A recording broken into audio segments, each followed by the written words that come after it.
Haleluya, puji Tuhan. Salam sejahtera untuk kita semua, saudara yang diberkati Tuhan dimanapun saudara berada, khususnya sidang jemaat GPDI Situbondo. Saya percaya kita semua dalam keadaan yang baik-baik saja, dalam berkat, perlindungan, dan kasih setia Tuhan dalam setiap kehidupan kita. Kalau ditanya apa yang dirasakan di tengah mewabahnya virus corona ini, bagi saya pribadi sih sebenarnya dibilang panik, khawatir, takut juga enggak, tapi dibilang biasa-biasa juga sebenarnya enggak. Artinya saya mencoba untuk berjalan mengalir aja dengan segala sesuatu yang terjadi. Berdoa untuk kemudian minta kesehatan pasti, tentu. Tapi lebih daripada itu, saya tidak sampai ke satu titik kemudian terlalu khawatir, panik. Karena kami pribadi ya saudara, secara khusus di sekolah kitab sudah banyak sekali dibekali tentang tanda-tanda yang memang harus terjadi. Sehingga ketika hal ini terjadi, wabahnya virus corona, dan ini berdampak kepada semua, hampir seluruh negara, dan di Indonesia sendiri hampir seluruh provinsi sudah terdampak. Ya bagi kami, terutama saya secara pribadi, karena sudah mengerti tanda-tanda ini, jadi tidak begitu merasa bermasalah dengan apa yang sedang terjadi hari-hari ini.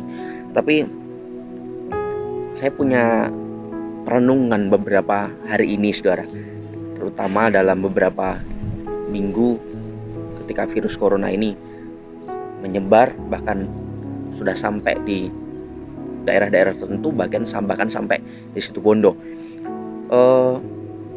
Tapi sisi lain saudara, yang saya rasakan adalah ya jadi rindu suasana untuk beribadah. Dan saya pastikan bahwa saudara juga merindukan hal yang sama, untuk kita sama-sama beribadah, berhimpun, saling menguatkan. Tetapi lebih daripada itu, saya percaya Tuhan sedang mengadakan pemulihan di berbagai banyak bidang, terutama di keluarga kita masing-masing. Tuhan mau membangun gerejanya, membangun baitnya di rumah kita masing-masing, menyatakan kehadirannya di rumah kita masing-masing.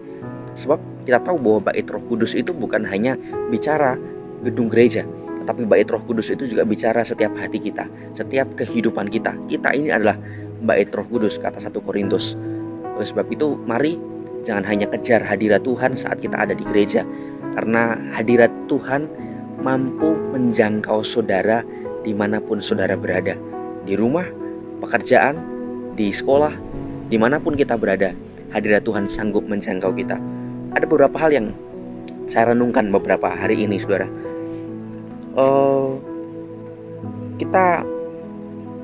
Saya berani pastikan bahwa cukup banyak atau hampir semua orang, kita berlomba-lomba untuk menjaga kesehatan tubuh kita, menjaga kebersihan tubuh kita. Tapi jangan sampai lupa saudara, bahwa hidup kita, diri kita itu terdiri dari 3 unsur, 3 bagian. Yang paling luar, yang paling kelihatan itu adalah tubuh, lebih dalam lagi ada jiwa, dan lebih dalam lagi ada roh. Nah, seharusnya yang kita perhatikan, meresponi situasi, kondisi hari-hari ini, bukan hanya tubuh yang kita perhatikan. Itu penting, saya pun juga demikian. Mungkin kita rajin cuci tangan, kita rajin ganti pakaian setelah kita berpergian.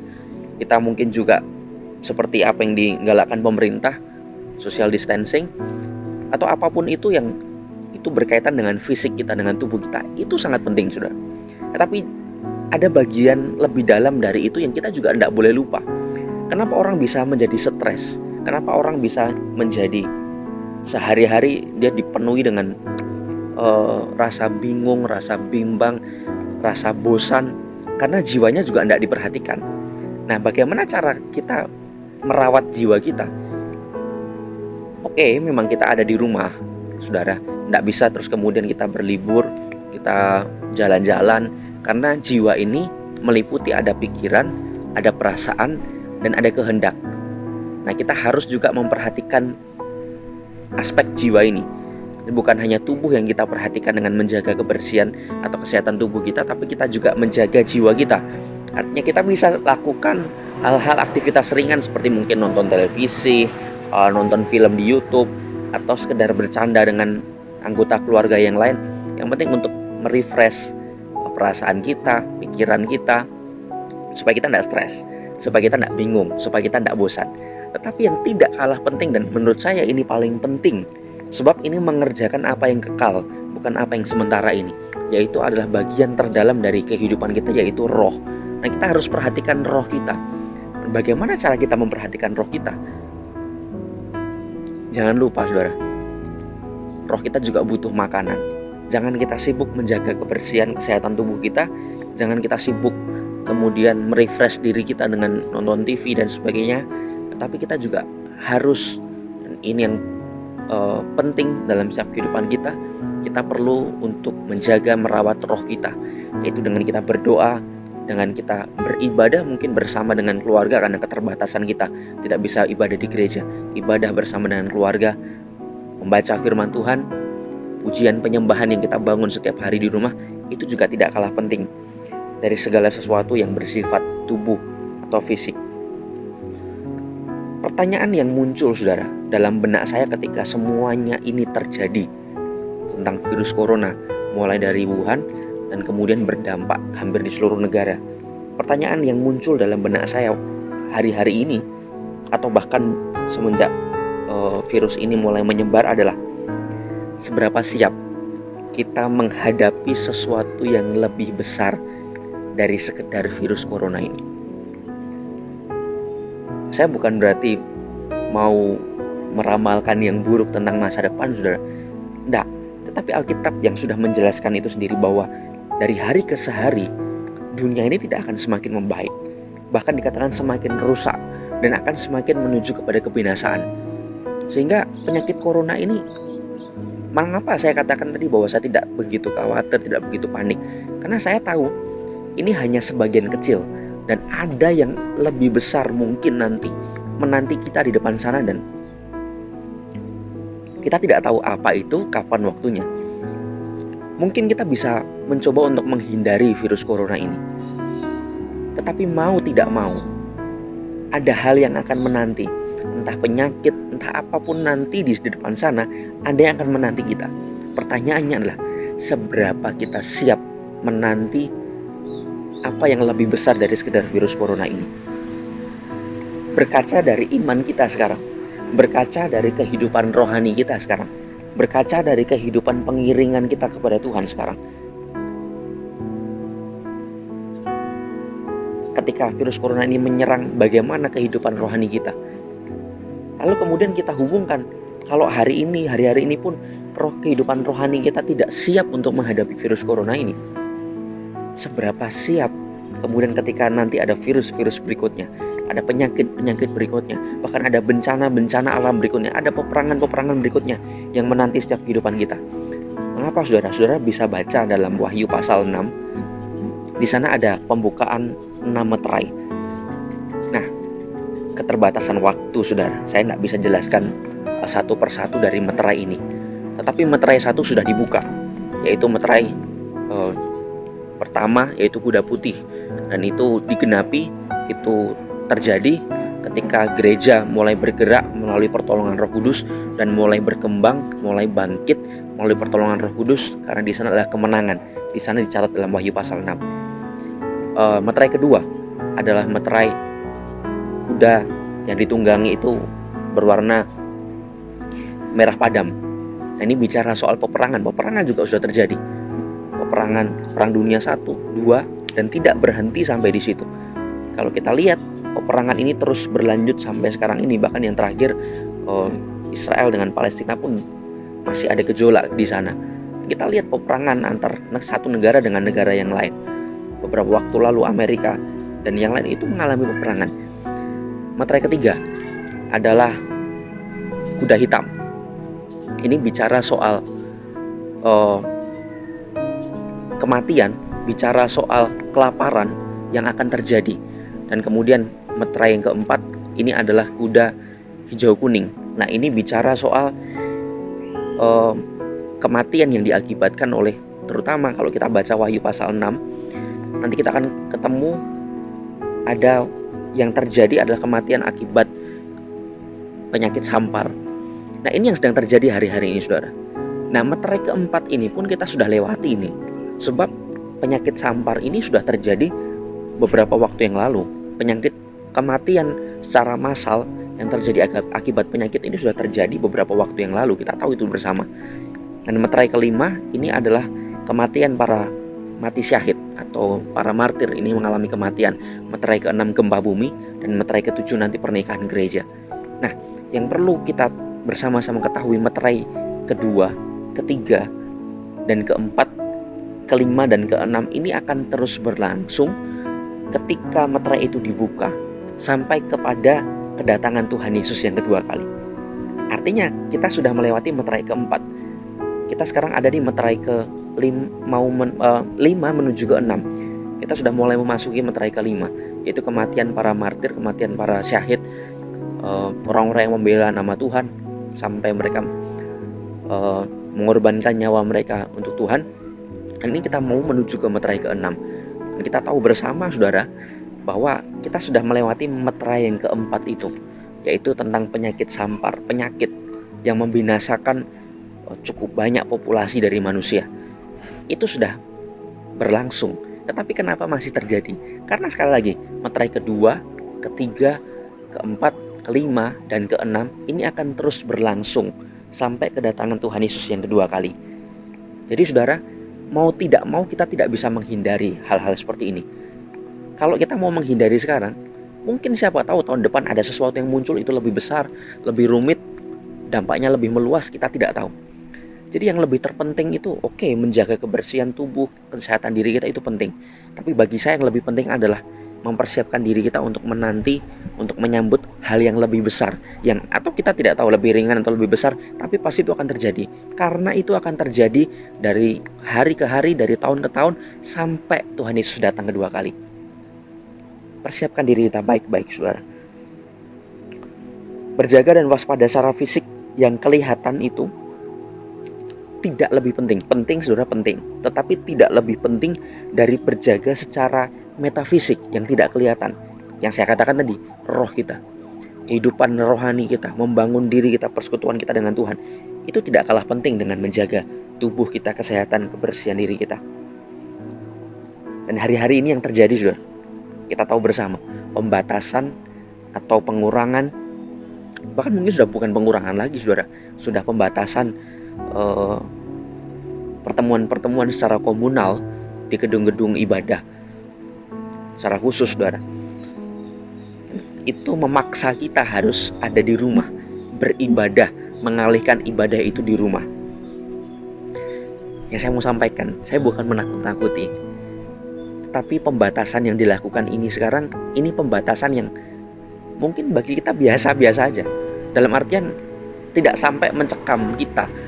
Mungkin kita memang sedih, merasa aduh kok jadi tidak bisa ibadah di gereja, tidak bisa melayani, tidak bisa ketemu dengan saudara-saudara seiman. It's okay. Tapi itu masih pembatasan bagi saya level biasa. Karena ada satu titik nanti, pembatasan ini bukan hanya karena sekedar supaya ini pembatasan dengan tujuan yang baik, saudara. Supaya kita tidak tertular penyakit itu, supaya kita yang sebagai karier tidak bisa menularkan penyakit itu ke yang lain. Tapi ada satu masa nanti, bahkan di beberapa tempat sudah terjadi, pembatasan itu bukan untuk tujuan yang positif. Pembatasan itu dilakukan karena tantangan terhadap iman Kristen. Pelarangan-pelarangan ibadah bukan karena untuk tujuan positif, tetapi karena mereka memang benci, mereka memang tidak suka, mereka memang mau membatasi kekristenan kita, ibadah kita. Nah, pertanyaannya sekali lagi, kita siap enggak untuk menanti hari-hari itu? Kalau untuk yang sekarang ini saja kita tidak siap secara rohani, loh, saudara. Saya bukan bicara soal iman dan hikmat, itu sudah dijelaskan oleh Jeremiah kemarin, tetapi lebih luas lagi cakupannya adalah kehidupan rohani, persekutuan kita dengan Tuhan, doa-doa kita, pergaulan kita dengan firman Tuhan, pelayanan kita. Apakah sudah siap menanti virus corona ini datang? Kalau belum, mari kita siap-siap. bukan hanya untuk sekarang ini, tetapi untuk apa yang akan terjadi di masa yang datang. Jadi ketika mungkin pembatasan pelarangan ibadah itu terjadi, ya doa kita itu tidak terjadi di tempat kita, saudara. Tetapi kalaupun Tuhan izinkan itu terjadi, bagaimana kehidupan kita, kerohanian kita? Apakah kita siap? Bukan hanya sekedar soal ekonomi yang kita persiapkan, soal sosial yang kita siapkan, tetapi juga soal kehidupan rohani kita yang kita perlu siapkan. Sebelum kita akhiri video ini, saudara, ada satu ayat yang saya mau bagikan kepada kita semua untuk menjadi bekal untuk kita di hari-hari yang akan datang. Dalam Ibrani pasalnya yang ke-10, ayatnya yang ke-25. Demikian firman Tuhan.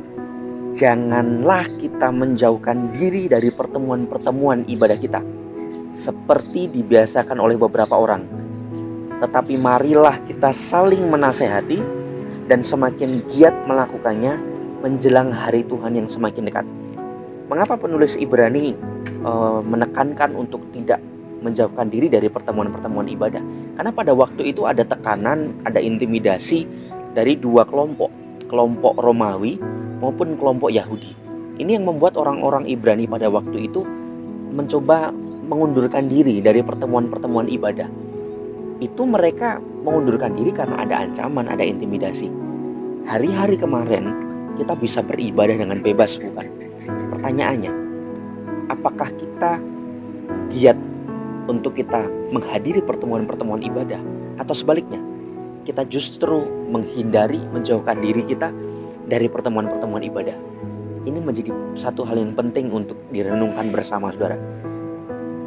Nah, pertemuan-pertemuan ibadah di sini saya boleh memberi makna bahwa pertemuan-pertemuan ini juga, kalau kita menghadapi situasi yang sekarang ini, ya saudara, ada pembatasan-pembatasan untuk kita beribadah kepada Tuhan.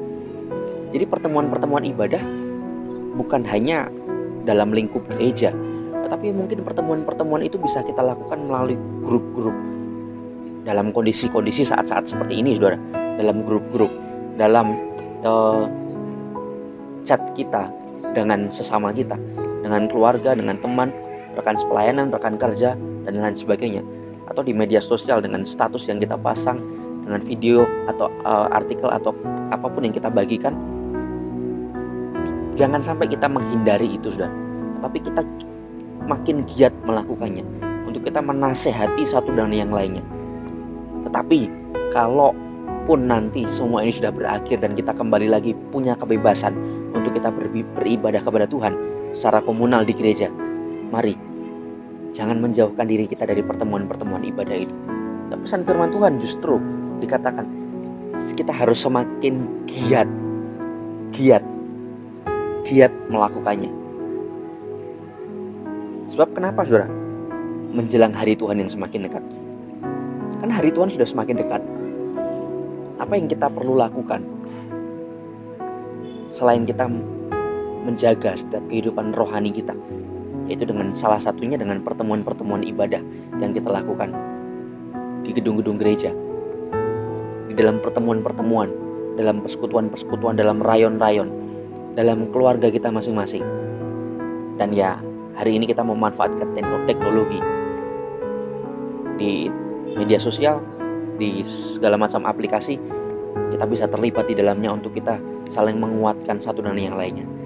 Sebab itu, saudara, kalau saya boleh simpulkan dari apa yang saya sampaikan, mari jangan hanya perhatikan apa yang kelihatan tubuh kita, tapi kita juga perhatikan jiwa kita. Tetapi yang lebih penting dari semuanya itu, kita perhatikan roh kita, supaya kita siap untuk menantikan, menghadapi apa yang mungkin akan lebih besar di depan sana nanti. Dan salah satu kesiapan yang perlu kita lakukan adalah kita tidak menjauhkan diri kita dari pertemuan-pertemuan ibadah, tetapi semakin giat menjelang hari Tuhan yang semakin dekat. Sebab kita tidak tahu hari Tuhan itu datang kapan. Hari Tuhan datang kapan, tahun berapa, harinya apa, kita tidak tahu. Lalu apa yang kita bisa lakukan? Berjaga-jaga dan berdoa, supaya ketika Tuhan Sang Mempelai itu datang, kita jadi gadis-gadis yang bijaksana, yang punya minyak dan pelita. Doa saya, sidang jemaat Tuhan yang ada di situ Bondo terus diberkati Tuhan, kesehatan, kekuatan Tuhan karuniakan dalam setiap kehidupan kita, dan tutup bungkus kita dijauhkan dari segala hal yang kita tidak inginkan. Tapi lebih dari itu, doa saya adalah kiranya melalui apapun yang terjadi ini, kita boleh semakin meningkatkan kesiapan kita untuk menantikan apa yang terjadi di depan, terutama menantikan kedatangan Tuhan yang kedua kali. Ini yang bisa saya sampaikan. Kiranya damai sejahtera Allah yang melampaui segala akal menjaga hati dan pikiran saudara. Haleluya, salam sejahtera, Tuhan Yesus memberkati.